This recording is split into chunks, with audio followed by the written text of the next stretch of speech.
everybody. I'm Pilar Archila with Pure Gold. I'm here with Cindy Schafer. Hello. She's my good friend that knows how to cook. Well, And we enjoy cooking together. Very much so. And this is another time that we're doing this together. And What are we doing? we are doing a seared chicken breast recipe with the side is sauteed purple potatoes, Okay.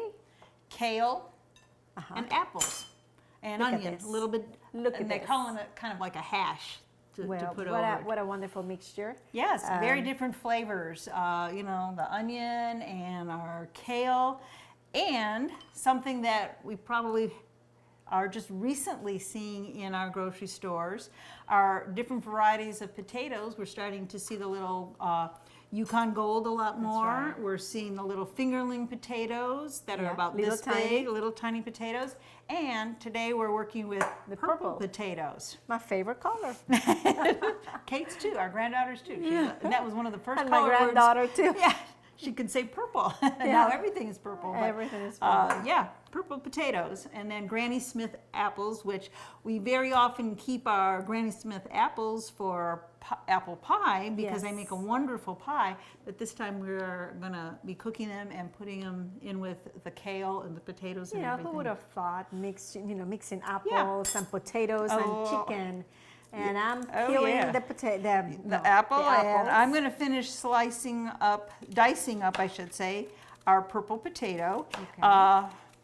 Now the apple we're peeling because the skin will be a little bit tough in Okay. that, but the potato, there again, we don't have to remove the skin of the potato at all. There's still a lot of nutrients, especially the B vitamins in our potato, so no point to peel. peel the potato. We just go ahead and diced it on up. Okay. And the other thing we have to get ready is our kale. And I make it a point to try to wash the kale a little bit more than... It's too curly, yeah. Because it is. A lot of times kale tends to like down here the sandy soil, and it can get kind of keep the sand in sand there. a little bit more. So it takes a little bit extra time, but it's better than It's biting worth into it. the crunchy sand grains that you may not have Sand gotten. doesn't taste that good. No. No, unless you're two. Yeah. But we're going to remove the stems here and discard the stems. We won't need those. And I'm just going to set this off to the side while I'm doing that, because when we get done taking the stems out, we're actually going to chop up our kale a bit more. And I'll Okay. put it in the bowl. If Yeah, you want I to, let me get you help you with that. another knife, which I forgot to get out, Okay. and a cutting board, but we're going to go ahead and Medium dice up dice also? Okay. that. So let me get you another cutting board. All right.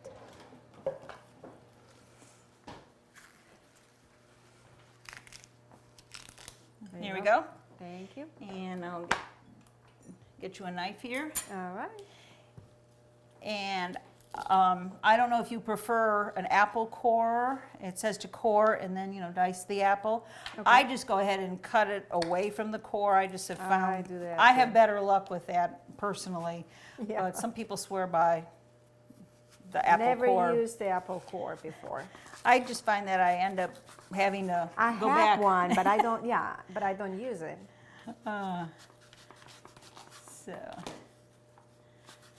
But yeah, this is a... Now, do you use the kale a lot in your recipes? I do and I don't. This is another thing that I have found that I did not grow up eating much kale. I guess it's because we did not have maybe a long enough growing season to right. really make the kale worthwhile. And we're talking a number of years ago, I won't say How many? where you got your vegetables more so out of your own garden rather than going to the grocery store. That's true. And so in the grocery store, there may not have been quite the selection that we might have nowadays. So kale was not one of the. Kale was not something that was in our house very often, but we did the spinach and everything, but Well, kale was not either something that in Colombia we ate, but I learned to eat it here, and I like it. I mean, I like it. I mean, it's not, I'm not crazy about kale, but it's okay. Yes, I don't particularly care for it in the raw stage. I like cooking it better. I think a little it bit kind of bitter. right. For me, it's a little bit bitter. That might just be my taste buds. But by cooking it some, which we are going to do, it kind of tones that bitterness down a little bit. Right. And it's very good for you though. A lot of iron. It's in the spinach family. Yes. So the kale, collard, spinach, they all are very high. Good for your health. Right. Very good for iron, and that's so. And being down here, you will see it more often, just because it needs a longer growing. You know, it needs a growing season. That we Right. have it down here a little bit longer. And we are first going to make our hash part. And then we are going to do our chicken breasts. And we're going to do all this on the top of the stove Okay. with olive oil, basically. And to top our chicken breasts, we're going to do a reduction sauce. We're going to take the juices of the chicken and what they call the fronds, which can be a little bit of the chicken itself in there, yeah. that cooks off. Our leftover. That will be in our little bit of our reduction sauce that we're going to make with some Dijon mustard and that sort of thing. So Well, we have, this is probably the hardest part of this recipe, is getting everything all chopped up. This is a meal that will serve 4 people okay. very amply. We have 4 nice chicken breasts that are a nice size, but it's also a meal that you could, of course, cut down, not use as much. Apple, 1 apple versus 2 apples, cut down on the kale. We have 2 medium yellow onions cut up, and you could, of course, cut back on that. So it's one of these recipes, like I said, we're making it for 4. But it is one that we'll go ahead and we can do it with half the ingredients, and it'd be a nice meal for just 2 people. And I am almost done here. All right. And just need to finish chopping our kale a little bit.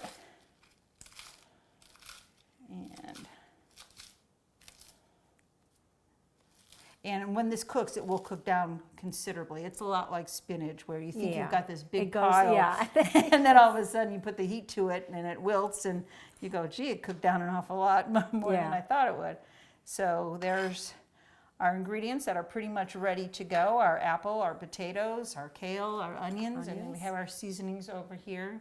And our chicken, we'll be putting some salt and pepper on our chicken. Okay. All right. Well, we're going to take a very short break, and then we're going to do magic here. We'll be right back. Thank you for staying with us. We're making a very delicious chicken, and that Cindy is sharing that recipe with us. And at this point, she had the potatoes, the purple potatoes ready, and now she has the potatoes on the stove. We have them in some olive oil, and I've added salt and pepper to it. I like to use the coarse grain salt. I find that I use less salt because it is the coarse grain. So if it's the fine grain salt, I think I tend to over salt sometimes. So, salt is one thing our family has tried to cut back on. Yes. And as I said, I find that if I use the coarse grain salt, I do better with keeping that amount down. I also like to use coarse grain black pepper. And that I don't mind adding a bunch to, but there again, that's, rather than the salt, I'd rather have the pepper for the seasoning. And I guess I can see a little bit better without my glasses. And when it's coarse grain, I don't put quite as much in. As, when I do the coarse grain, I could get a little overboard if it's really fine, because I can't quite see it. Yeah. So our potatoes are in our hot oil right now. All right. And we want to cook them about 8 to 10 minutes until they're softened. Afterwards, we're going to add our onion. All right. And to the then potatoes. To the potatoes. And we're also, after that has cooked a little bit, we'll be adding our kale and our apples to that. to also that mixture. And while our potatoes are cooking, we can go ahead and get our chicken going a little bit. So we Okay. can get started on that. We have 4 chicken breasts here, All right. and it's boneless. I've left the skin on. It gives a little bit of flavor and Grease. For our sauce that's going to go on, we need a little bit more of the chicken flavor rather than, just the skinless chicken breast. So All right. we are going to add, again, just a little bit of salt and pepper to both sides. And what I like to do is I like to salt and pepper the one side that has the skin, because I'm going to start out with On the that side? skin side down. And once it's in the pan, then I go ahead and add the Add salt the and other pepper to the second side, rather than doing it all at once. And then Yeah. the first side that I've done, and when I flip it over, it all It's falls gonna- off. Yeah. So I'm just going to Right. put the salt and pepper on our chicken breasts. So they will be ready to go, and I'm going to get a pan going of hot oil for them. Again, about 2 All right. teaspoons, 3 teaspoons, depending upon the size of your pan. Now, do you need me to move a little bit that, or? We can be stirring our potatoes a little bit because to make sure that they're getting softened and cooked on all one side. Okay. And here again, we're going to be using olive oil. All right. And we'll just come on over here. I'll put some oil in our other pan and get it started. Very good.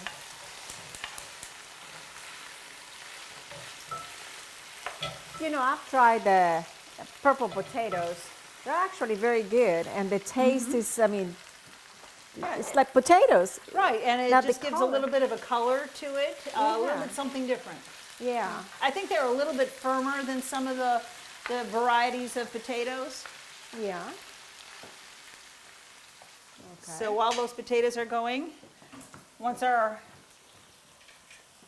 oil gets a little bit hotter here, we're gonna add our chicken. we'll add our chicken, skin side down, as I said. And it suggests in the recipe to go ahead and loosely cover with a little bit of foil. It kind of keeps some of the moisture in and keeps the oil from spattering so much too. And Everywhere, and then you have to clean the kitchen. even more so, right? I like to clean as I go. That way when I get done, I don't have quite as much of a mess facing me at the end of the meal. I'm just going to put our chicken breasts in there, skin side down. And then we'll put that last little piece in there. And then I'm gonna hand you the salt and Okay, pepper. again, just a little bit of salt for this side. And our pepper.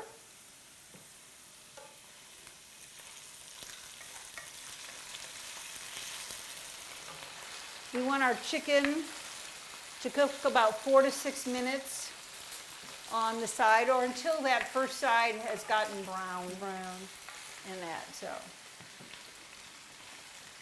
and I'll take the salt from you. And okay, we have about 8 to 10 minutes, and are they looking kind of brown and everything? We can go ahead and Yes. add our onion.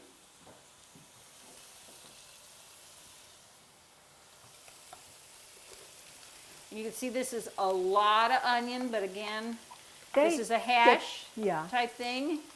The onions were a good size. It's a yellow onion. So about a medium onion taste, if you want to call it that. I think the white onions are probably your most pungent. Your Vidalia onions are the sweeter, more mild. The yellow onions are about in the middle as far as onion flavor goes. So we're going to let those I like cook it. onions any Yes, kind of I do onions. too. And as a And matter of garlic. fact, whenever it's Vidalia onion season, which we have coming now, I like to do a Vidalia onion casserole, which is baked onions with cheese. Did you hear her? We need to learn how to do that. And some people think, oh, just eating onions. Oh, you I know, can eat but onions.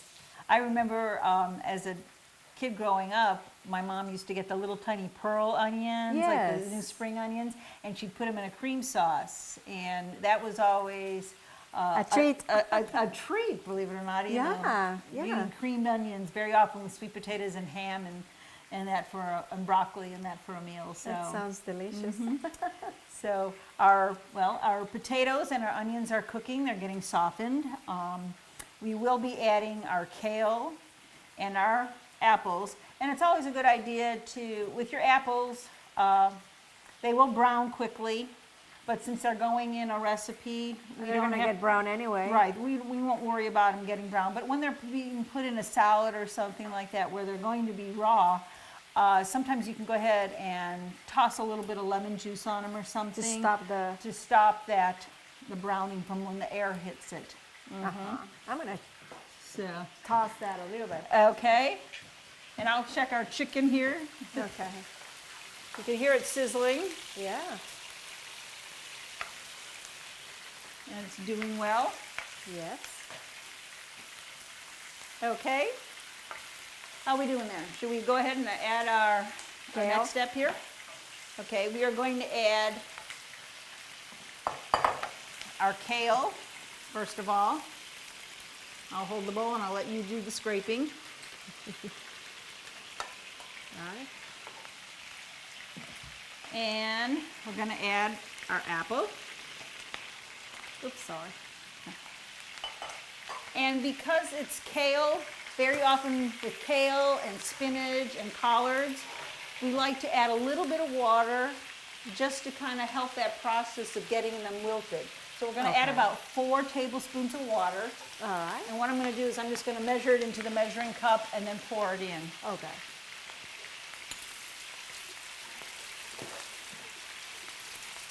This is smelling good too.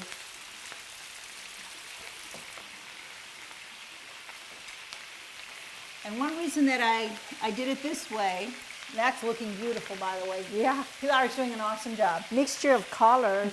Yes, very much so. My 4 tablespoons of water is equal to about a quarter of a cup, just to kind of Okay. give you an idea. Okay. And this will need to cook about 2 to 4 minutes. We want our kale to wilt, which it's looking real good. It's still got that bright green color, but it's not quite as hard and coarse looking as That it it looks usually is. when it's in the raw stage. And remember that it was a huge Big pile, and now we're down to Now it's the very apples and the low. potatoes and, Yeah. and that making up the most of it. Yeah. Okay. And what we will be doing is, when that gets to a good point, we're going to add some whole grain Dijon mustard, about 2 tablespoons, and we're going to add some sliced or slivered toasted almonds. Okay. And we're going to go ahead and add just a little bit more water, depending upon how liquidy that still is. That we need. Now, looking. do we need to turn the chicken now? Well, let's go ahead and give it a shot. We'll see what it looks See like, if it's browned enough. It would be very sad that in front of you, we burn the chicken. So it is looking good. It's lost its pink color. It's kind of white. And it's starting to brown nicely. We may give it, I think we'll go ahead and flip it on over. These are very thick pieces, so Yeah, we want one to be might a cooked little all bit the more. way. okay, we're going to add our Dijon mustard. I love that. I love the flavor that Gives Dijon it a mustard. little kick here. Yes, I like that kick. 1.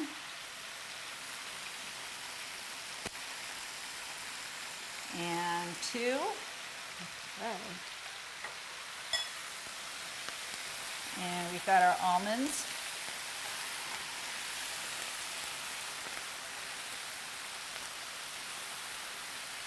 Lots of different textures, Yeah. colors, flavors. And healthy stuff. Yes. Yes, they're finding nuts of any kind are very healthy for you. Walnuts for your brain That's and right. and everything. And it looks a little on the dry side, so I'm gonna go ahead and get some more water and add that again. Yes.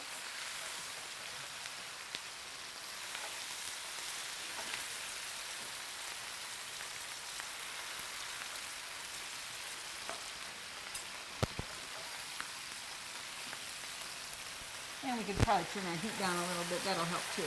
Yeah.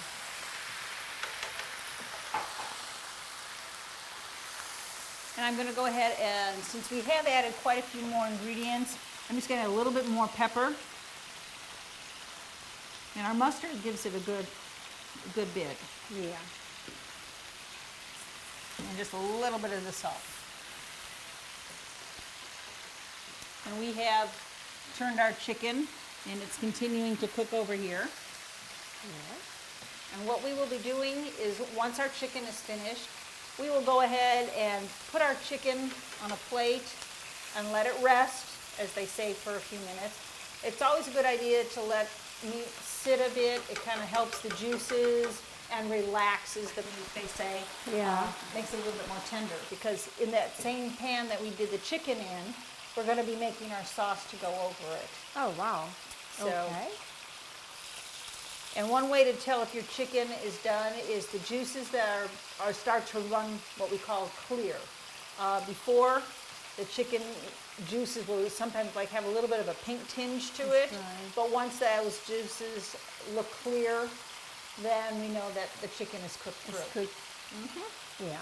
Yeah, and some people think that when you get a piece of chicken, if there's the bone is in it and the meat still looks a little pink, it's probably because it's been frozen ahead of time, and that pink color you'll find around the bone, and it won't be a mushy kind of pink where it means that it's not cooked all the way through. Right. The meat itself will just look done, but it'll have that pink color, and that's because it's the marrow in the bone that has been frozen, and as it thaws and cooks, that red marrow color comes out Comes into out. the meat. So it's perfectly fine. Okay. And you can almost tell the difference. I mean, So if you it know, looks cooked, oh, it has been frozen. it's been frozen. Yeah. So I think our I think this is done. that looks done. We're going to turn this Yeah. off. Okay. And how's our chicken doing? Yeah, it looks Looking like pretty very good. too. Okay. We are just Okay. about done here. So we've got our Potatoes. potato Oh my hash gosh, that looks done. delicious. And I'm going to go ahead and get a plate for our chicken. All right. And we're making our sauce, and it's going to be, And we will be ready to go. yes. This is probably going to spatter some as I take it out, but we're going to want to keep our pan hot here because we are going to be making our sauce. And making the sauce, we need to leave everything in there. That's right. We want all, you can see the brown part in there, and that's what we refer to as the frond, F-R-O-N-D. We can probably go ahead and cover that a little bit because we want to keep it warm. Okay. And now to our hot pan over here, we're going to add 2 tablespoons of butter. There we go. And there again, a little bit more water. And we're going to start stirring that. I'll tell you what, I will give you a slotted spoon because we kind of want to get that frond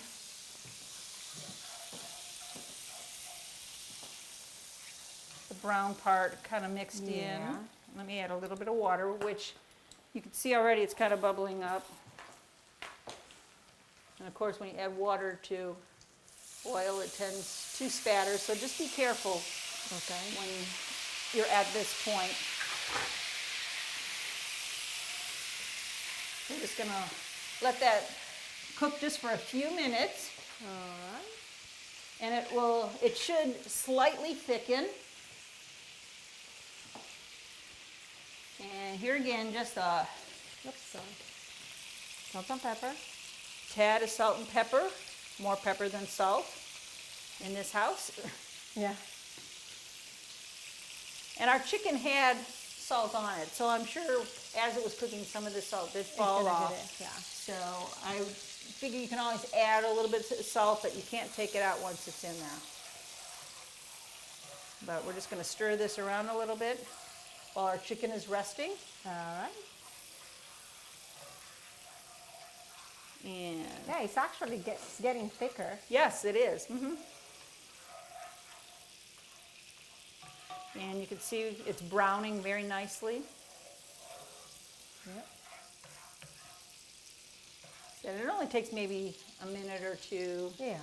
to go ahead. And it's just a nice little sauce to put over the chicken. On top of the chicken. On top of the chicken, exactly. All right, we're gonna take another short break and we'll see the final product in a minute. All right, thank you for staying with us. Now we're going to see the final product, this wonderful chicken that Cindy taught us how to do. Now we got the potatoes, chicken on top. Chicken on top, and our reduction sauce here has browned nicely. And we're just going to spoon a little bit on top of the chicken. And Voila! bon appetit. Look at this. This is great. One more time, Cindy has given us a great recipe, and I'm gonna have to make sure that she's gonna teach us how to do the onion. The Vidalia onion casserole, okay? Yeah, but this one is absolutely, I mean, it looks delicious. We've often talked about how we wish we could transfer the smells into everybody's home, because I must admit, it does smell very good. Yeah. Well, Cindy, again, thank you so much Thank for you for teaching having me, us how Pilar. to do this and for spending this time with me. And all of Always you out enjoy it. there, I encourage you to try Cindy's recipes. This is great. And until next time.